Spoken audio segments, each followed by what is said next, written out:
Այսօր զրուցում ենք ճանապարհային անվտանգության փորձագետ Արտակ Խաչատուրյանի հետ։ Շնորհակալություն հրավերը ընդունելու համար։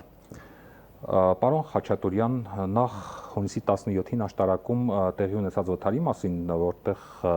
ճամբարականներին տեղափոխող ավտոբուսը վթարի էր ենթարկվել, կային տուժածներ, որպես փորձագետ ո՞րն է ձեր առաջին գնահատականը։ Ճամբարականներին տեղափոխման համար անվտանգության ինչ կանոններ գոյություն ունեն եւ ինչ է խախտվել այս դեպքում։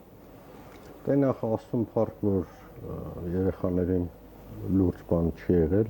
сейчас ոնց որ թե բոլորը դիմել են բժշկական օգնության,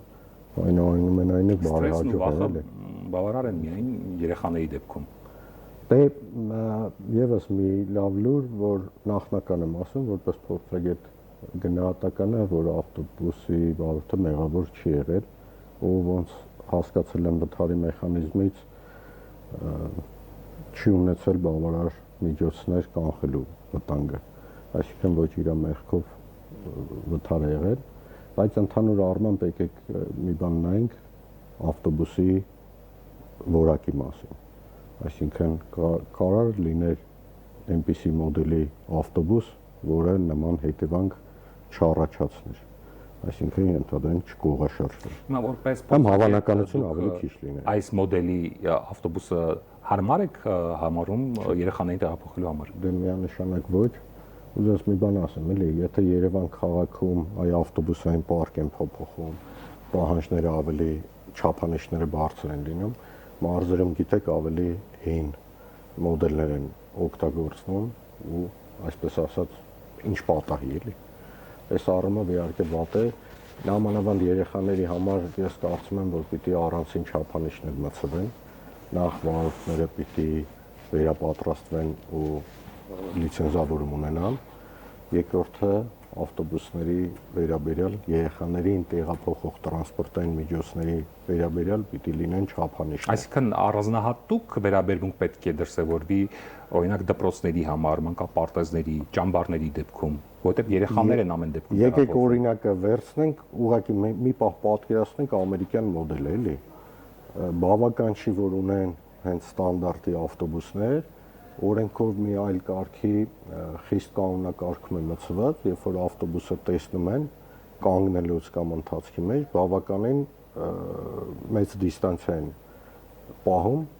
ու երևի տեսանյութերով տեսած կլինեք, եթե մեքենան ավտոբուսը կանգնում է, ամբողջ երթևեկությունն է կանգնում։ Այսինքն երկիր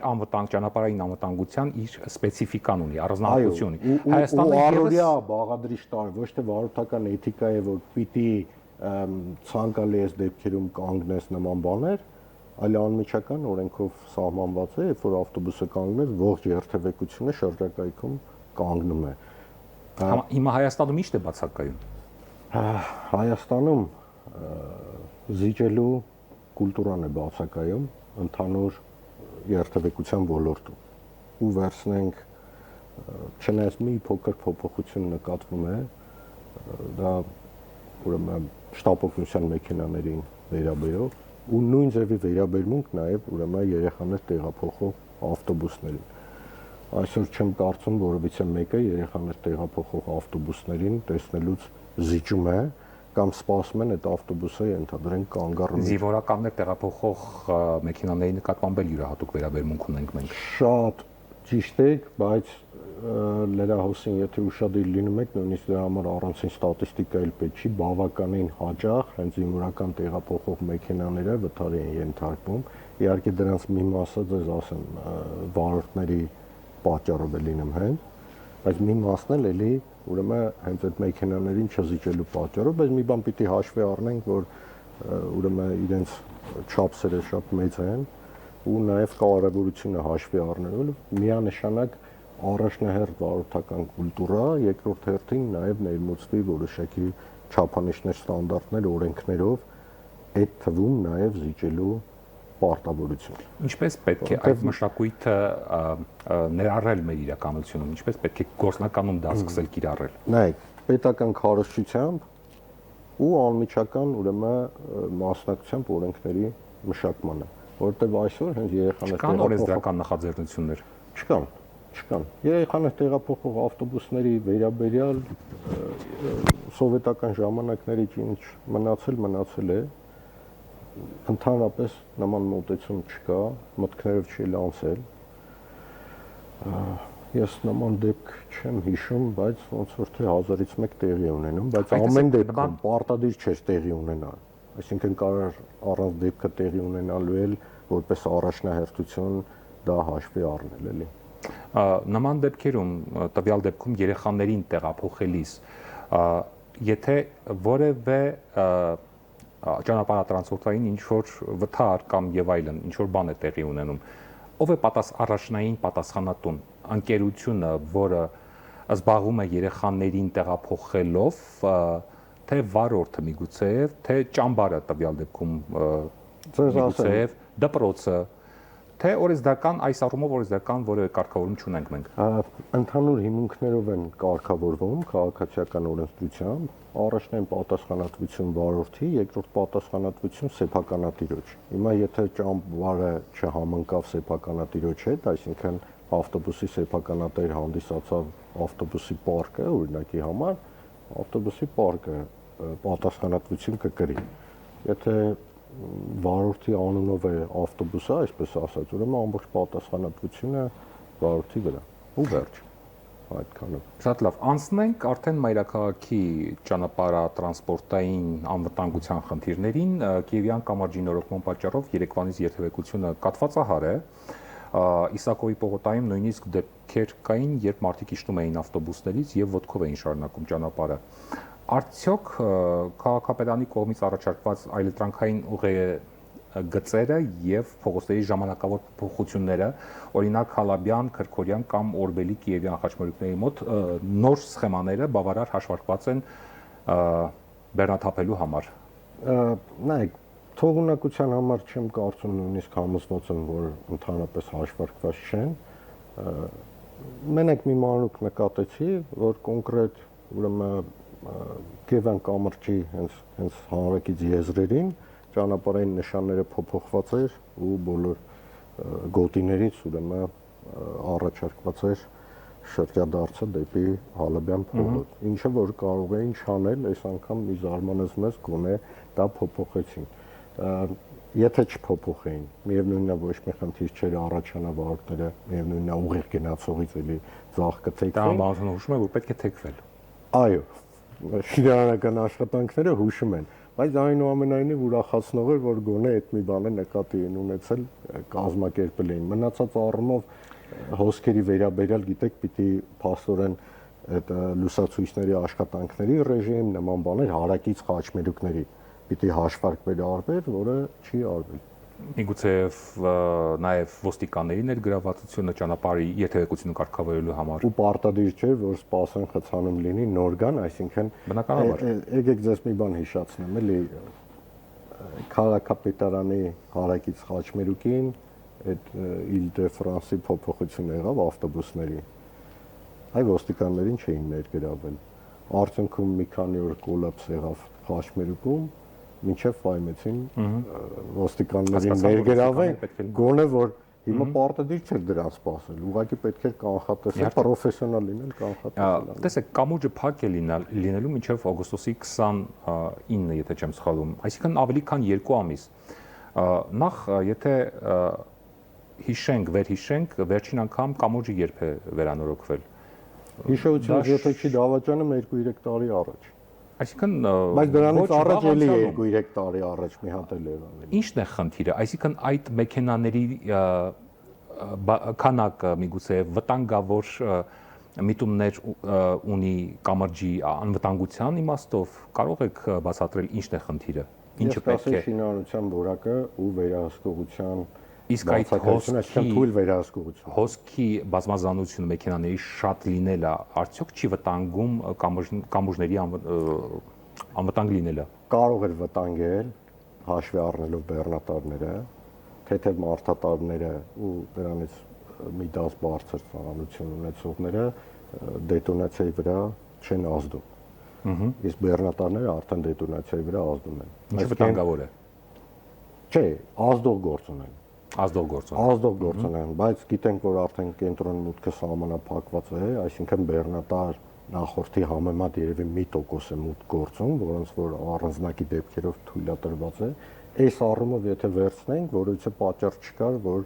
կամուրջը բնական մաշվածություն ունենա կամ բան։ Դրանից էլ ուրեմն ենթադրում ենք, որ կամուրջի շինարարությունը անորակ է եղել։ Դա էլ նրանից է, որ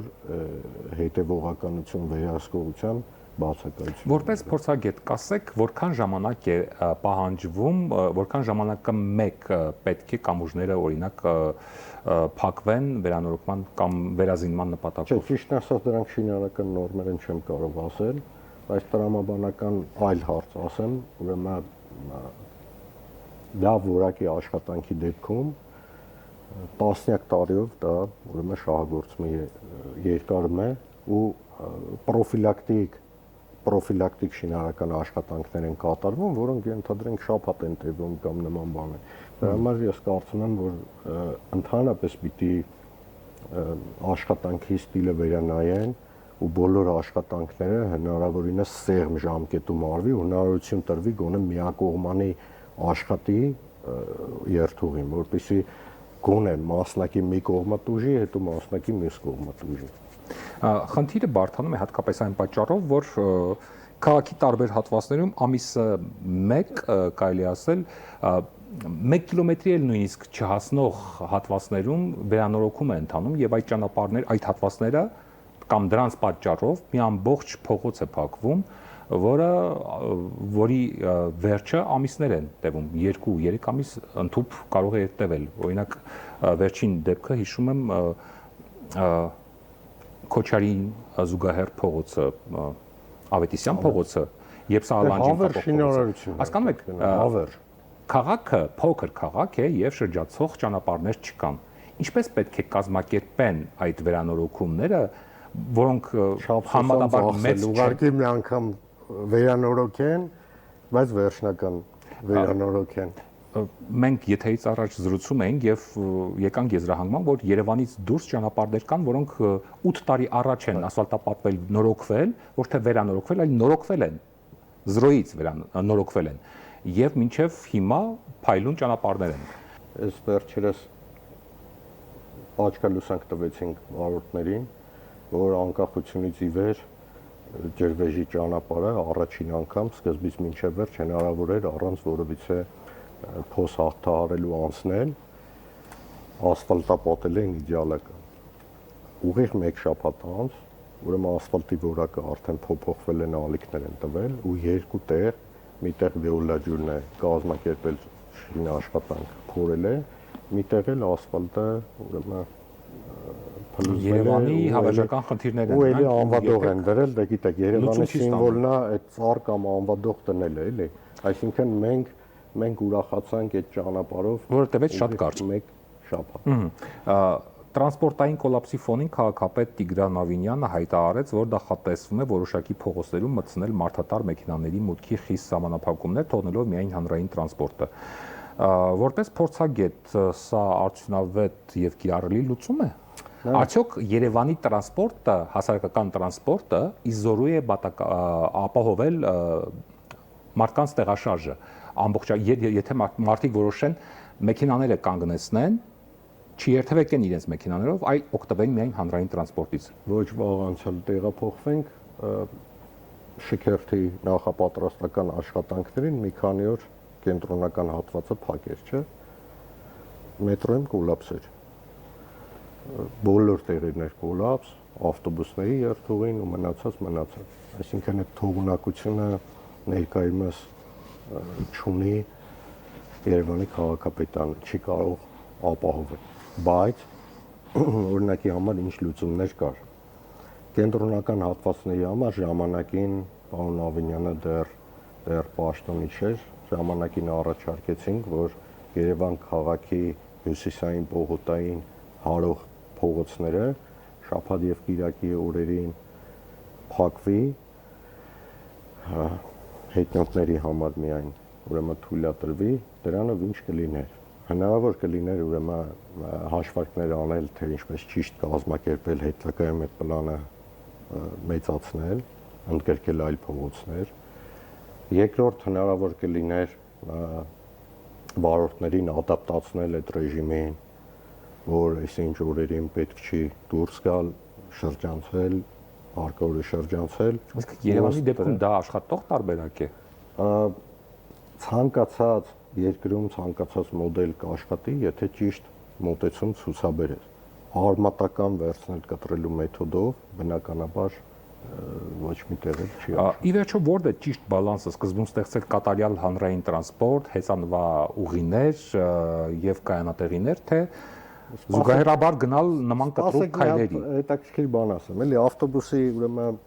գծերը, որ գաղափարը ներմուծում էին, ինչ արեցին 100-200 մետր գծում էին ավտոբուսի գծերը, հետո ավտոբուսը միանում էր ընթանում։ Ես գրեթե բոլոր վարորդների հետ խոսել եմ այդ հանրային տրանսպորտի, դե ասում են հա, այդ 200 մետրը փառք է, բայց այն դեպքում, եթե խոչընդոտող մեքենա չկա։ Հիմա խոչընդոտող մեքենաների համար վերահսկողություն չկա, այսինքն գիծը գծել են, մի կողմ են քաշվել, վերահսկողություն այդ մասով չկա, որպեսզի ապահովեն անխափան երթևեկությունը ավտոբուսների։ Երկրորդ ես ցանկանամ հիշացնել փողոցի անունը չեմ հիշում, Թումանյան փողոցին ուրեմն հարող փողոցն է, այդ խուլ եւ համրերի միություն, որ պիտի թեքվի, հետաքրքիր իրադարձություններ 10 տարի առաջ տեղի ունեցել, փորձնական 50 մետր երկարությամբ հեծանվային ուղի էին գծել։ Այ հիմա հայտնի ռեստորան կա դրա դիմացը։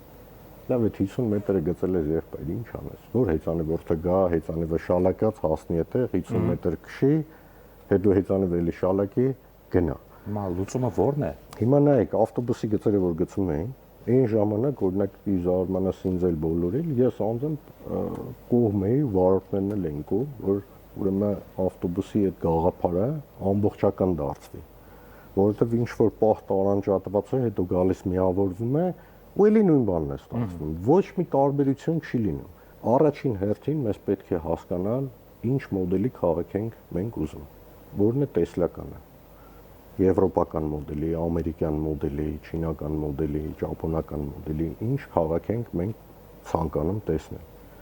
Երկրորդ, ըստ դրա իրավական ակտեր ընդունենք, որոնք քայլ առ քայլ տանեն դրան։ Հիմա սահմանափակում պետք է Երևանում մտցնել, թե Սահմանափակում պետք է։ Որ սահմանափակումը։ Ախր չգիտես քաղաքապետարանը ինչ է ուզում այս քաղաքից։ Այդ նախկին մի պաշտոնյայի հայտարարություն հիշեցի, որ ասում էր դե որ ոչ մեկը